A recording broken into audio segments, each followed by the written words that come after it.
good afternoon, everyone. So here's the report of Group A. So next slide, please, Maria. So here's the lesson.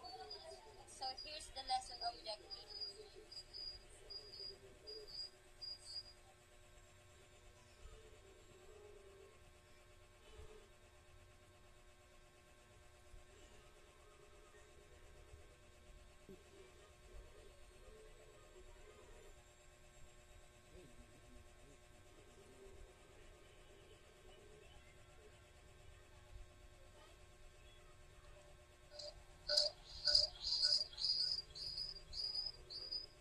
Hindi ko kaya tama.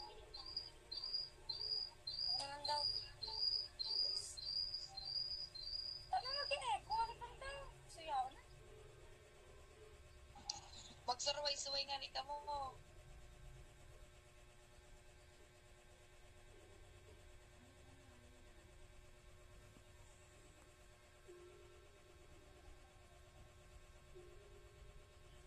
Paral pa. Hindi ko pa. Dali na, be. Maria, rumayo.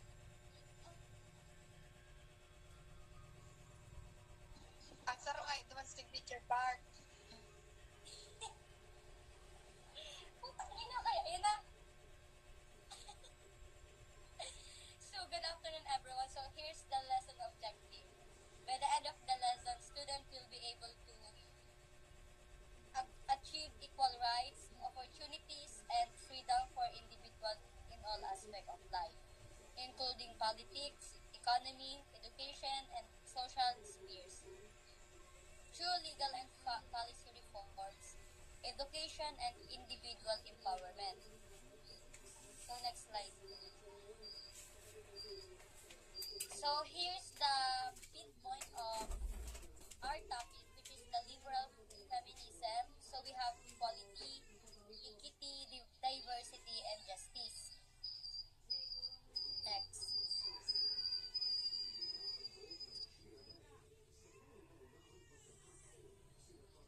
So, introduction. Liberal feminism is a philosophy that advocates for each. Ano na ni si Maria?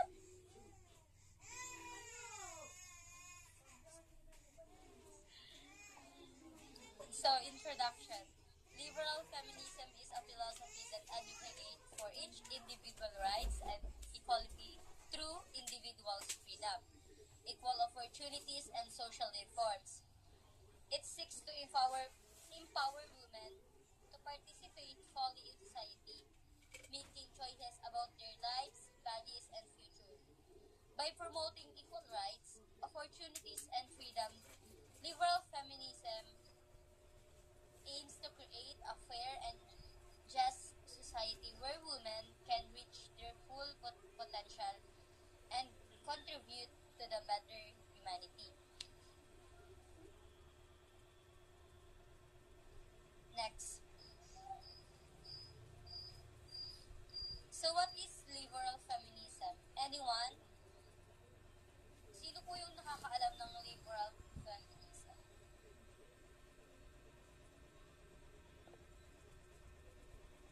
So, Mike? Liberal feminism believe that women, like men, should have the same rights and opportunities in education, employment, and political participation. They argue that gender discrimination and inequality are the result of social and cultural practices rather than innate differences between men and women. So, ang liberal feminism daw po, naniniwala sila na ang lalaki and babae have the same rights and opportunities. Yun lang po.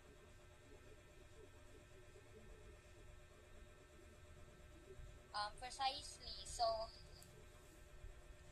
ang liberal feminism, yun tama nga yung sinabi ni Mike is, ano siya, isa siyang theory within the feminism na nag-emphasize sa individual rights, including the equal rights, individual autonomy, and gender equality.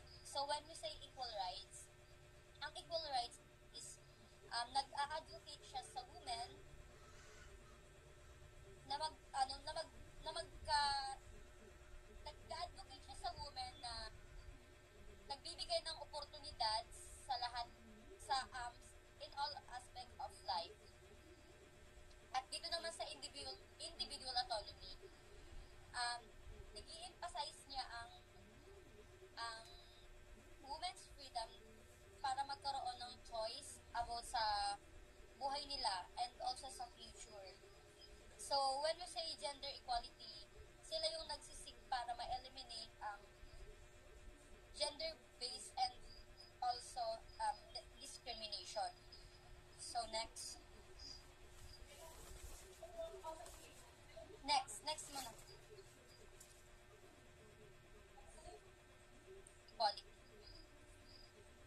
So, here's the equality. In maintaining the people are naturally equal, liberals assume they all possess the same right to liberty. In other words, no one is inherently entitled to enjoy the benefits of liberal society more than anyone else. And all people are equal subjects before the law. So, when we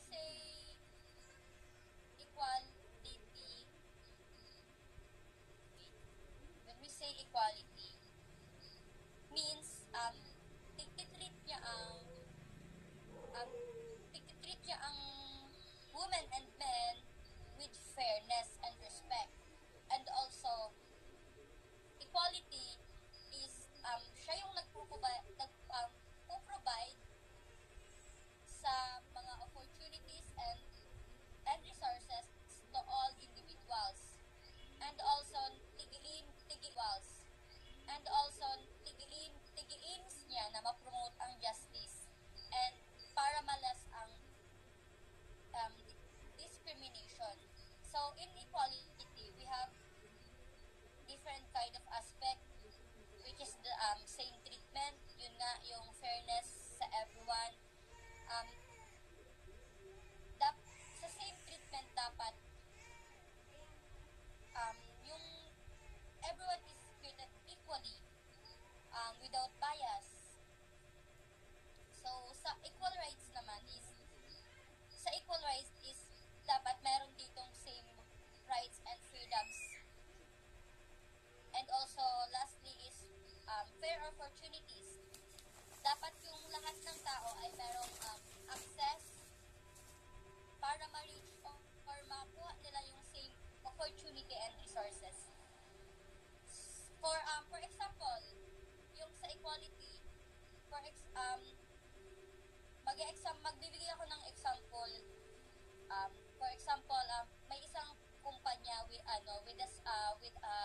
policy sa lahat ng empleyado.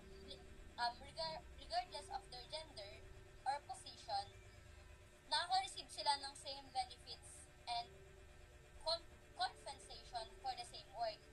So, dito sa equality nito, tigi-ensure na lahat ng tao ay matatrato ng tama. So, next slide, please. Equity. So, equity involves ensuring that all individuals have equal opportunities and treatment under the law by addressing the unique challenges and circumstances that have historical disadvantaged women, and it differs from strict equality, which provides the same resources to everyone regardless of starting point. For liberal feminists, equity is the necessary means to achieve the ultimate goal of equality.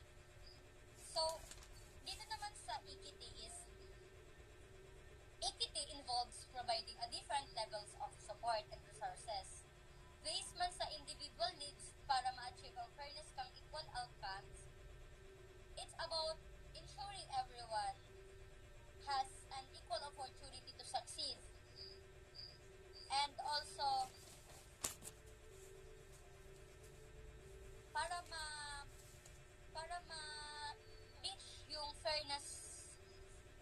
as sa equality. So, sa equity naman, merong different kinds of aspect din, which is the fairness, individual needs, and equal outcomes. So, when we say fairness, equity, nakafocus siya sa fairness ng fairness and justice, and also nagre-recognize din siya ng different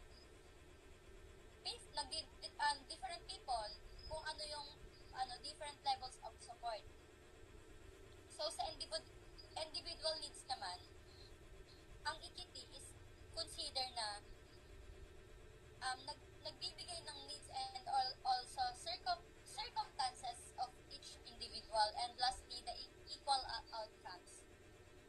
The goal of equal outcomes of equity is to achieve equal outcomes and opportunities for all.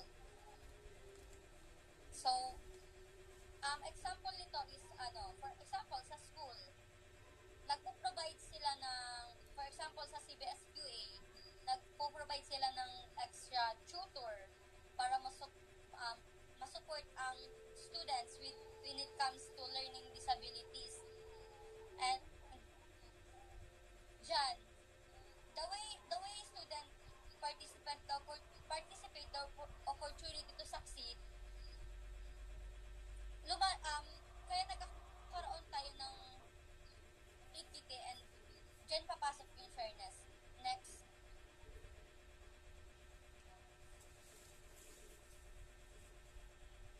Can you read Miss Grace Lagpo? Okay po. Equity versus equality and liberal feminism, right? Okay, so while equality is about sameness, equity is about fairness. Liberal feminism seeks to achieve equality by leveraging equitable approaches to address systemic disadvantages. So equality versus equity is all example. 'Di ba yung equality is treating everyone the same? So dito naman sa equality, dapat matreat natin yung tao ng same, ng walang lahat pantay-pantay. And also, dapat pa-provide natin ang same resources and opportunity to all. And equity naman is, yun nga, yung nagpo-provide sa different levels of support and resources based sa individual needs para ma-achieve nila ang fairness and equal outcomes. So, next.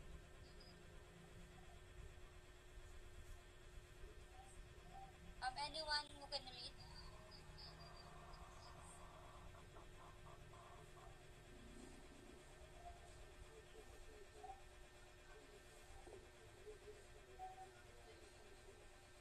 Yes, Grace. Okay,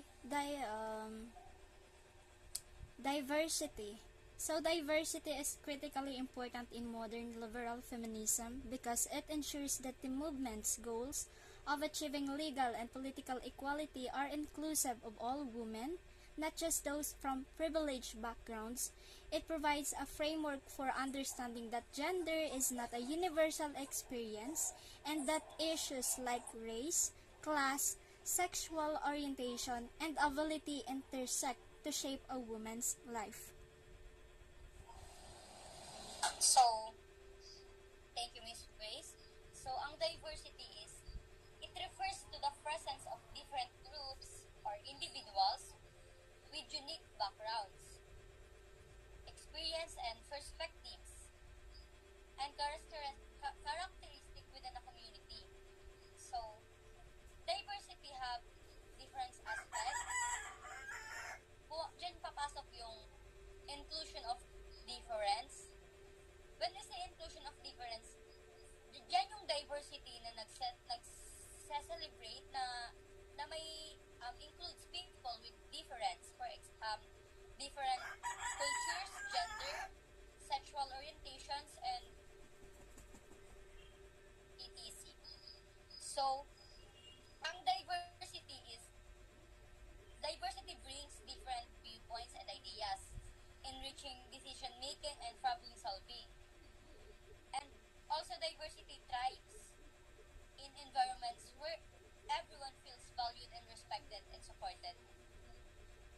next,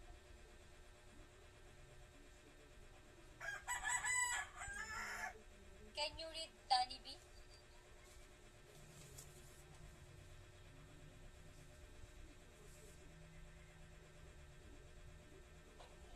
Justice is fundamentally important as the means of achieving equality by ensuring all individuals have the same. Say na, nawara na. Rights and opportunities rooted in the liberal political tradition of enlightenment. This perspective does not legal concept but a societal principle that must actively correct systemic inequalities that really disadvantage women. So, thank you, Danny B.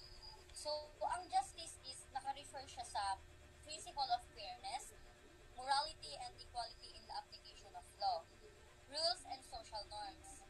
Um, meron din, ito yung mga involved sa justice, which is the fair treatment. Sa fair treatment, i-ensure na lahat ng ensuring that individuals na receive that they deserve based on their actions and circumstances. And next is the equality before the law. Ito naman yung laws are applied to equally to all without bias or free without bias or justice. And lastly, tiga-address niya ang rectifying injustice or harm caused to individual or groups. For example, yung a court of law, nag-accuse niyang mali yung tao and pinanish niya. So dito, kahit kahit na kahit na innocent yung nag-accuse, yung holding the guilty accountability, and also dito, kailangan nating ma-restore yung innocent person rights and reputation. Kasi lahat naman tayo may reputation, di ba? So, lalo na pag innocent ka. Sa enroaders, since justice can also involve, nagdi-distribute siya ng justice fair to all resources and benefits.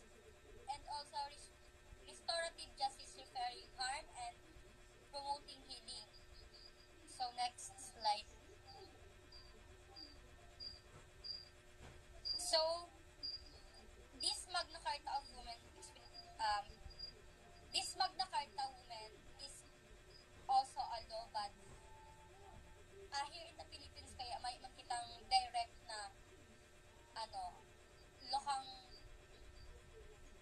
liberal feminism. So, ini na lang ang tiglaan kong Magna Carta kasi connected naman siya. So, can you read, Mike?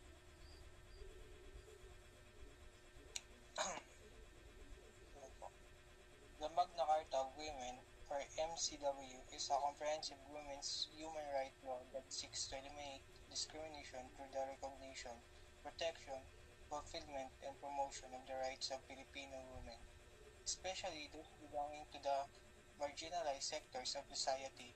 It is the local translation of the provision of compensation and the elimination of all forms of discrimination against women, or CEDAW, particularly in defining gender discrimination, pay segregation, substantive policies, and temporarily special measures. It also recognizes human rights guaranteed by the International Covenant on Economic Support. So, thank you, Mike. So, yun, the Magna Carta Women, isa siyang Republic Act number 9710, is a landmark. Landmark siya ng legislation sa Pilipinas na nagsisig para ma-eliminate ang discrimination against women and promote gender equality. So, sa Magna Carta, pinopromote niya ang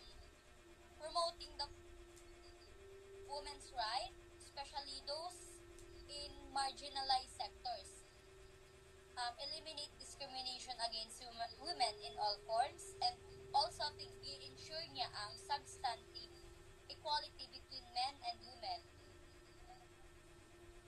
So,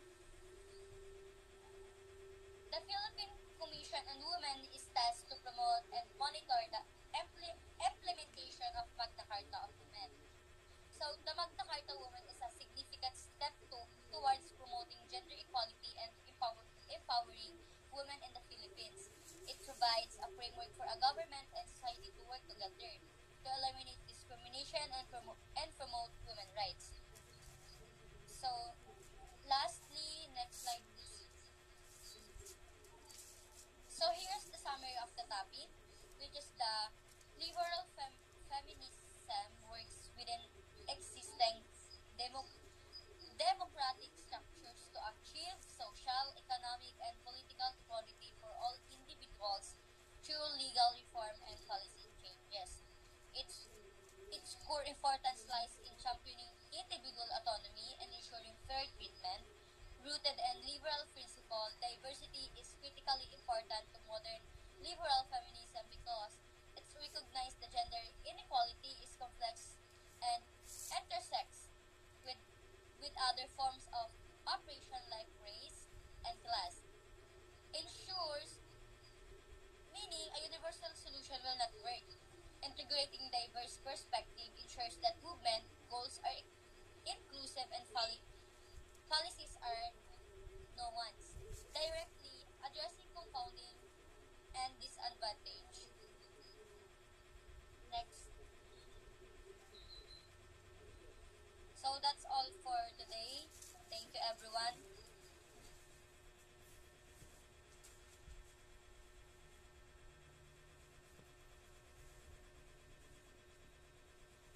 Thank you, Grace. My pleasure. Okay, bye-bye.